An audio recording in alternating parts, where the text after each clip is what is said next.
പാലക്കാട് നെല്ലിയാമ്പതിയിൽ കരടിയുടെ ആക്രമണം. നെല്ലിയാമ്പതി റാണിമേട് എസ്റ്റേറ്റിലെ സുരേന്ദ്ര ബാബുവിന് പരിക്കേറ്റു. സുരേന്ദ്രന്റെ ശരീരത്തിൽ ആഴത്തിൽ മുറിവുണ്ട്. അജിത് ബാബു ഉണ്ട്. അജിത്ത്, എപ്പോഴാണ് സംഭവം? എന്തൊക്കെയാണ് നൽകാൻ കഴിയുന്ന വിവരങ്ങൾ? അരുണ്യ, ഈ പ്രാഥമികമായ വിവരങ്ങൾ മാത്രമാണ് ഇപ്പോൾ ഉള്ളത്. ഏതാണെങ്കിലും ഈ സംഭവത്തിൽ മനസ്സിലാവുന്നതനുസരിച്ച് ഇദ്ദേഹം തൃശൂർ സ്വദേശിയാണ്. റൂഫ് വർക്കിന്റെ ഭാഗമായിട്ടാണ് ഇത്തരത്തിൽ സുരേന്ദ്രബാബു നെല്ലിയാമ്പതി ഇതിലേക്ക് എത്തിയത്. അവിടെ നെല്ലിയാമ്പതി റാണിമേട് എസ്റ്റേറ്റിന്റെ ഭാഗത്തായിരുന്നു ഉണ്ടായിരുന്നത്. ഈ രാത്രി സമയത്ത് ഇത്തരത്തിൽ കരടി പുറത്ത് വന്ന് അദ്ദേഹം ഉണ്ടായിരുന്നു.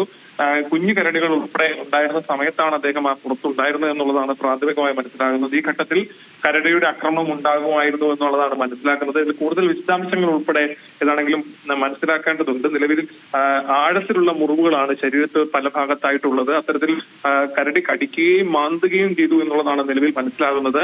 പ്രാഥമിക കേന്ദ്രത്തിൽ ചികിത്സ നൽകിയതിനു ശേഷം തൃശൂർ മെഡിക്കൽ കോളേജിലേക്ക് ഇദ്ദേഹത്തെ മാറ്റിയിട്ടുണ്ട്. കാരണം ആഴത്തിലുള്ള മുറിവാണ്.